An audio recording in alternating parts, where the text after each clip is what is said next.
Oi, gente! Meu nome é Silene Medrado, eu sou uma mulher branca, de cabelos pretos abaixo do ombro, eu uso uma franja de lado, sou apresentadora e roteirista do podcast Se Liga, e este é um episódio adaptado em Libras. O nome do intérprete de Libras é o Anderson Marques. Ele é um homem branco, alto, de cabelo preto, curto e liso. O Anderson usa vestimenta preta lisa para viabilizar a informação para a comunidade surda. Então, a partir de agora, você pode encontrar esse conteúdo em todas as plataformas digitais de áudio. Vem comigo e se liga! Senhora, suas outras filhas são normais? Mãe, me leva na casa da Maria. Não, mãe, para com isso. Mãe, acabou o leite. Amor, tem que dar remédio pra ele, né? A vida da gente. Não começou bem a vida da gente. Não começou mesmo. A sua começou bem? A minha não começou. E aí? Quer saber um pouco mais sobre a vida da gente? Liga o play e se liga. Nesse episódio, eu vou receber um jovem gato demais, português. O nome dele é Rui, ele tem 22 anos e é amigo de Friend Neura. Gente, Friend Neura aos poucos vocês vão conhecer. Ele trabalha aqui nos bastidores do pod, tá? E o Rui veio para uma conversa leve, necessária, sobre a mãe dele, Elizabeth. No episódio eu sempre falo com as mães sobre os seus filhos, mas hoje é diferente. O episódio de hoje chama Minha Mãe é Especial e faz referência à relação que essa mãe e esse filho construíram. Não é especial de, minha mãe é uma pessoa especial, mas pela conexão afetuosa, pela maternidade inusitada e pela potência entre mãe e filho. Nós vamos falar hoje, vocês vão descobrir aos poucos, os desafios práticos, situações de preconceito, responsabilidade e os aprendizados dessa convivência entre mãe e filho.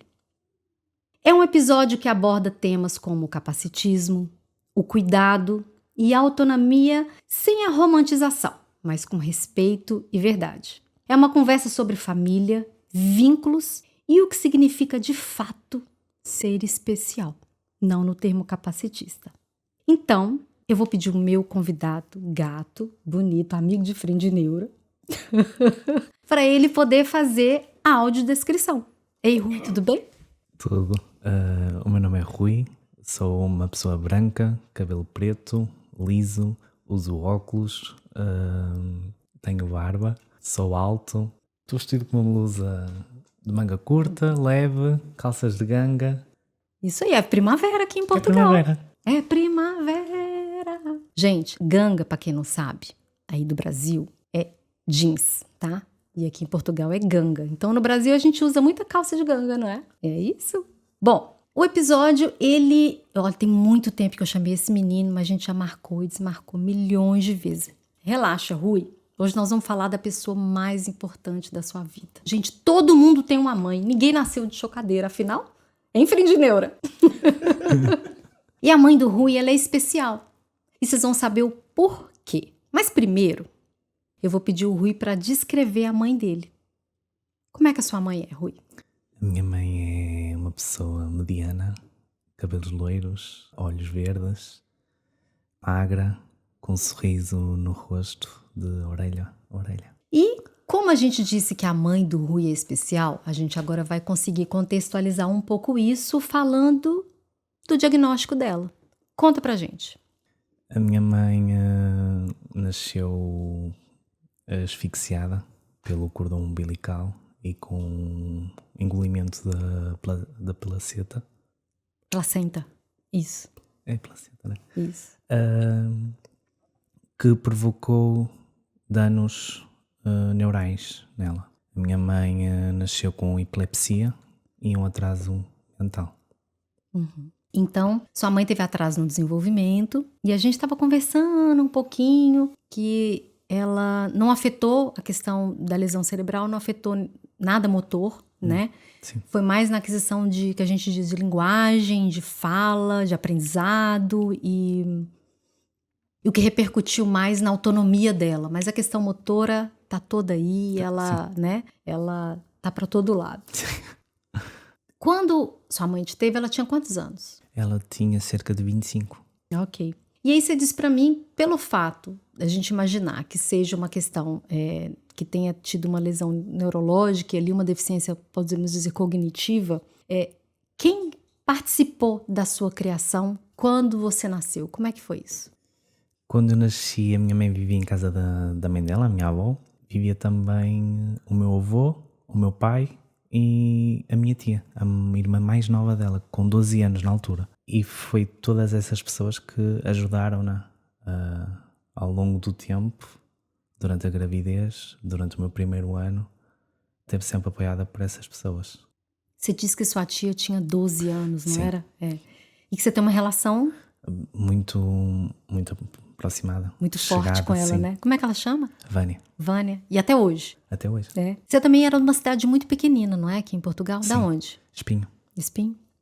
Agora, a gente quando fala de lidar, a gente sempre, porque assim, dentro no podcast, e o Rui escuta meu podcast, já sabe até, a gente até decora a entradinha dele, né, Rui? Mas eu sempre discuti sobre a visão da mãe, né, nos desafios com o filho. E aí eu acho que vem uma pergunta que todo mundo tem e que eu tive muita curiosidade, como é que você percebeu a deficiência da sua mãe? Como é que você percebeu que tinha algo nela que as outras mães... E eu não acho que ela tinha menos não, tá? Mas que havia uma questão mais específica, que você tinha que ter mais cuidado, ou a sua avó tinha. Como é que foi isso? Em criança eu não tinha essa percepção. Eu era uma criança Amada? amada, sempre fui muito amado. Acho que foi ao longo do processo evolutivo da minha adolescência que eu comecei a perceber, através da escola, as pessoas que lá andavam, gozavam, a dizer, tua mãe fala mal, e começavam a dixar como ela falava, Repetiam ela. repetiam ela. Foi muito a partir daí que eu percebi que a minha mãe tem algo diferente, não é igual a uma mãe normal. Era assim que eu pensava. E assim, ou seja, ela cometia alguns erros ali na fala, já existia um bullying ali, né? Ou Sim. seja, os meninos já faziam. Você tinha que idade quando isso começou? 12, 13. Na pior idade da vida, né? Na idade, assim, do reconhecimento, Sim. do autoconhecimento, né? Do grupo, né? E como eram colegas de escola, isso teve nessa fase sua de escola, embora os colegas um falasse uma coisa, falasse outra ali, o seu desempenho escolar, né? Tendo uma mãe com deficiência intelectual, como é que foi a alfabetização, o seu desempenho acadêmico, sua trajetória? A minha trajetória, por incrível que pareça, eu nunca reprovei de ano. Passei sempre. Era algo que a minha mãe pedia muito, era para eu não reprovar e ter boas notas. Apesar dela não entender o assunto, ela queria que o filho dela crescesse. E foi através daí e da base disso que eu, sozinho, entre aspas, fui crescendo e passando de ano para ano.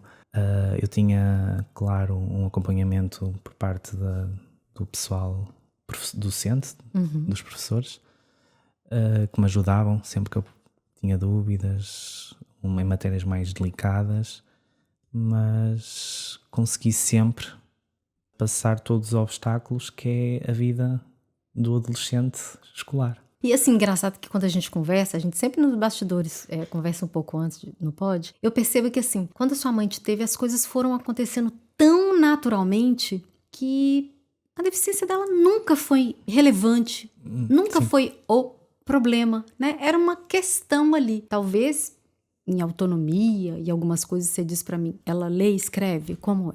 Não, ela não lê nem escreve. E talvez nisso, algumas barreiras, em alguns momentos, acabou sendo o apoio dela. Mas assim, a rede de apoio acabou sendo construída. Sim.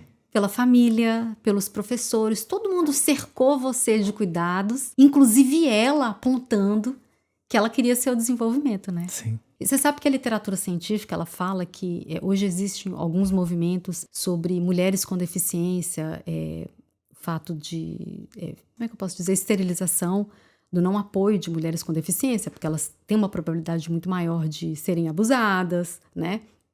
de terem filhos contra a vontade ou não permissão, porque às vezes ela não tem noção do que acontece, de que aquela relação pode ter um filho e gerar dali uma responsabilidade. Mas tem em contrapartida algumas mulheres que têm deficiência ou cognitiva, ou física, ou auditiva, ou mulheres com autismo, que elas querem ter essa decisão, né, de poder ter filhos ou não. E é bonito, gente, porque o Rui, ele é bonito, viu? Ele é educado. E quando a gente vê o filho de uma pessoa com deficiência, principalmente a deficiência intelectual, que ela é mais discriminada, que é o que eu falo, a gente vê, cara, é possível, dá certo. A gente sabe que nem tudo nessa vida é romantismo, né? Mas tantas outras mulheres que não têm nenhum tipo de deficiência não conseguiram, às vezes, construir e criar filhos saudáveis, né? No sentido de desenvolvimento, de futuro, de percepção, né? Mas tem alguma situação que você viveu com sua mãe que tenha sido marcante, seja boa ou seja ruim? Conta uma boa e uma ruim. Tem que ter, né? Olha, uma ruim pode ser...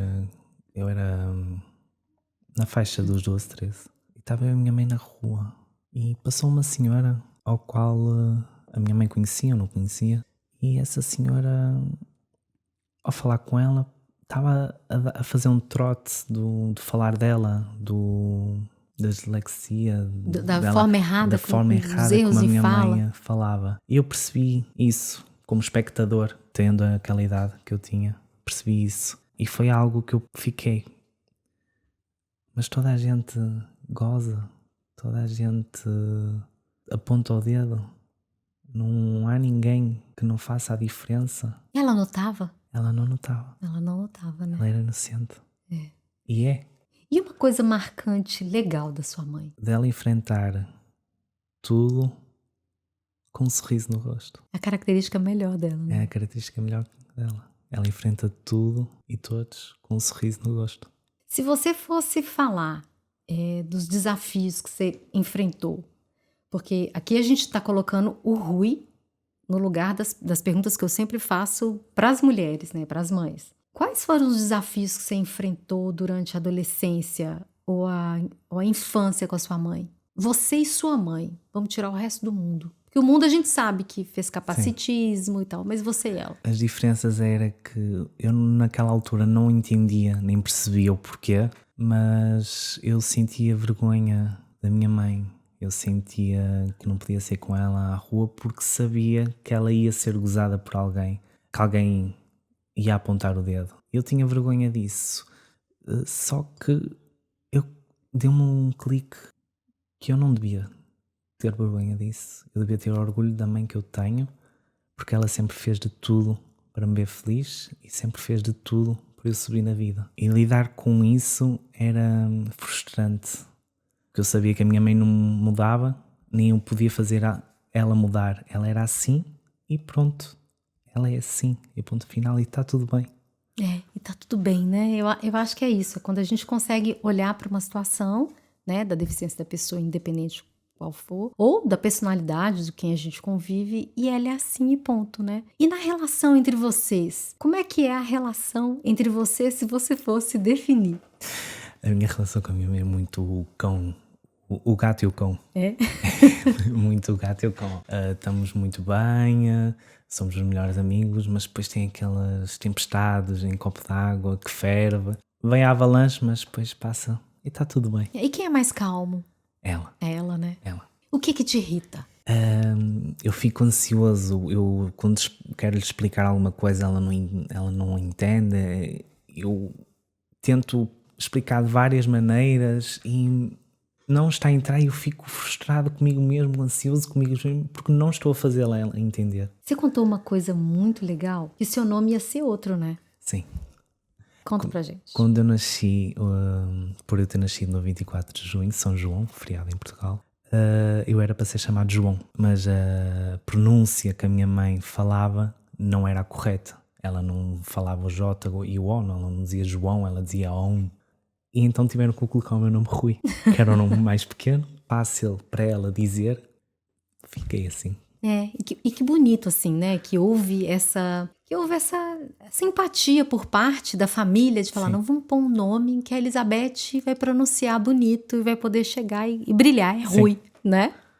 Rui, houve momentos que a gente diz, o fato da sua mãe não saber ler, escrever, como é a questão financeira, o administrar dinheiro, fazer compras. Como é que foi o momento? Houve um momento que você teve que ser o adulto da casa? Sim. Com que idade você lembra disso? Quando eu comecei a aprender, por volta dos 14, 15, já tinha noção de tudo, já tinha ali uma larga noção, já começava a dizer à minha mãe, mãe, precisas deste dinheiro para isto, vai-te sobrar 10 cêntimos. Este dinheiro é para tu pagares isto e vai-te sobrar 20 cêntimos. Tens que ter uma moeda de 10 e uma moeda de 20. Eles têm que te dar. Eu dizia-lhe assim, sempre que ela precisava, eu dizia-lhe assim, isto e vais receber isto. E ela foi passada para trás, assim, você percebe, ou não? Como ela mora numa cidade pequena, Espinho, existe ali uma redezinha de apoio, né? Uma rede de apoio das pessoas que conhecem a Sim, Elizabeth e que asseguram que ela fique segura e que ninguém, como diz no Brasil, que ninguém passe a perna nela, né? Sim. Ela tem muito apoio da minha avó também e das irmãs dela. Ah, isso é muito bom. Elas moram todas ali perto? Perto, quase perto. E você mora com ela? Não, você mora com Frei de Neura. Frei de Neura, que trabalha aqui no podcast. Gente, nós temos que mostrar. Frei de Neura todo dia acorda, preciso mudar de assunto. É uma dor no olho. E aí, para todo mundo entender, né, Rui? Frei de Neura é neura, né? É mesmo, muito. Mas bom, o assunto não é Frei de Neura, deixa ele para outro dia. Como é que você percebe a influência da sua mãe na sua vida? Bom, minha mãe é a pessoa extremamente afetuosa. E eu percebo que eu desenvolvi isso com os meninos, né? De gostar de abraçar, beijar. E eu tenho essas memórias muito presentes da mamãe. Como é que você percebe a influência dela nessa pessoa que você se tornou hoje, Rui? Por muito que ela tenha a sua incapacidade, ela sempre demonstrou aquilo que eu tinha que ser. Uma pessoa melhor, uma pessoa evolutiva, com estudos, que ela queria que eu fosse sempre uma pessoa que chegasse sempre no topo. E os valores dela eram sempre o amor, o carinho, e acho que foi as bases que ela também me amou. Foi sempre através disso. Ela tinha sempre o orgulho e esforçava-se sempre para conquistar algo, ou para me dar um telemóvel, ou para me dar um computador, ou para me dar um tablet. Ela fazia acontecer e eu aprendi muito disso dela. Temos que fazer acontecer, porque se não formos nós próprios, ninguém o vai fazer. É bonito, né? Porque a gente julga que a maternidade seria limitada, né? No sentido de impulsionar. Então, assim, acaba que ela tem uma rede de apoio, porque toda mãe precisa de uma rede de apoio, né? Eu tive a minha mãe como minha rede de apoio com os meus filhos. E muitas mulheres precisam de rede de apoio, então sua mãe só foi mais uma mulher que precisou de uma rede de apoio. Claro que com uma pitada ali a mais, mas tem tantas mulheres também que precisaram de rede de apoio que não tem nenhum tipo de deficiência, mas precisou de uma rede de apoio para ir trabalhar, e a avó ficou, né? Para morar em outro lugar, ou por questões de casar e separar. Então, assim, é muito relativo esse peso que a gente coloca e essa imposição sobre mulheres com deficiência não poder ter filho, né? Sim. Assim, vem muito de uma escolha pessoal e de uma construção. Claro que quando a gente tem uma família que dá suporte, isso fica muito mais fácil. Agora, se você pudesse falar para mim, o que te surpreende, o que admira na forma com que a sua mãe lida com o mundo? A inocência dela, por muito que a afete, ajuda muito. Porque ela não tem que lidar com esses problemas que nós hoje em dia lidamos. E ela enfrenta então sempre com um sorriso na cara e está tudo bem com ela. Ela tá sempre bem, né? Está. Você me contou aqui que ela é muito vaidosa. Sim, ela gosta de ser vaidosa, ela gosta de se vestir, ela gosta de cuidar dela. Ela tem uma vida ativa, Rui. Como é a rotina hoje da sua mãe? Acho que eu não te perguntei se sua mãe trabalha. Não. A vida dela é... Ela gosta de sair, vai ter com a minha avó, vão lanchar ao café, vai comprar as coisinhas dela, E ela te pede ajuda? Às vezes. Hoje, como também já ensinei tanto, já lhe disse tantas coisas, ela também acaba por fixar um pouquinho, mas sempre que ela precisar, ela pede. Às vezes ela pede, outras vezes não pede, vai dependendo daquilo que ela necessite. Ela também gosta muito de dançar. É? Sim. A música... A música é a animação dela. Ela tem um rádio em casa e ela compra vários CDs de disco, que hoje em dia Sim. já nem utilizamos tanto, temos o Spotify. Aham. Mas ela compra os seus discos porque ela não tem acesso a um telemóvel normal. Mas ela compra os discos dela e mete a música a tocar em casa e fica lá, na dela. Como também vai ao baile. Ah, é? Sim. Com as amigas dela, vai ao baile, dança, chega a casa e é feliz. É feliz. É. Porque eu acho que... eu acho não, tenho certeza. E por fim, tudo quando a gente fala em... Tudo que a gente pensa de perspectiva de vida para qualquer um, né? É ser feliz. Se você hoje fosse mandar um recado para sua mãe... Se eu fosse mandar um recado para a minha mãe hoje, eu dizia-lhe que ela é a melhor mãe do mundo e, apesar de tudo, ela é o meu orgulho, acima de tudo. É, muito bonito isso, hein? Eu achei que esse podcast foi muito poderoso, porque ele apontou a perspectiva do amor mais próximo, que é um filho. Que é muito fácil mãe falar de filho, mas filho falar de mãe, por isso que você foi uma peça raríssima. Eu esperei meses para a gente poder marcar esse podcast, porque a gente consegue, através das suas palavras, disseminar o potencial do amor e da criação. Existem pessoas com deficiência e de diversas que não fizeram medicina, engenharia, direito e criaram os filhos. E aqui a gente está falando de uma mulher simples que, com todas as barreiras que ela encontrou, ela te fez um cara legal, né? Um cara querido pelas pessoas, que tem autonomia, que constrói sua vida sozinho. Isso nunca foi uma justificativa para ela, ou seja, sua avó estava por ali, tinha rede de apoio e a importância da rede de apoio para qualquer mulher, em distinção. Ela com detalhes ali que eu sei que são importantes, eu não vou romantizar isso, mas é bonito, Rui. E eu tô muito, muito feliz. E eu sei que isso vai chegar em muitos, muitos corações, de muitas mães, de meninas com deficiência intelectual, com autismo, para a gente poder repensar como é que a gente cria essas mulheres, meninas, e dar também a oportunidade e pensar partilhada com elas, tendo condição de poderem escolher ter uma vida, ter um relacionamento, ter um casamento ou não. Considerar essas pessoas como também capazes de reproduzir o amor por aí em filhos. Elizabeth, seu filho é lindo, é educado e eu fico extremamente emocionada de saber que você fez um bom trabalho. Se eu tivesse a oportunidade hoje, eu te daria um abraço caloroso por ser essa mulher que, cara, coisa de brasileiro, né? Você é um mulherão. Obrigada, obrigada, obrigada por ter trago o Rui aqui para ele contar pra gente o bom trabalho que você fez como mãe. Obrigada, Rui. Sou uma manteiga derretida. Pode despedir de nós. Agradeço o convite.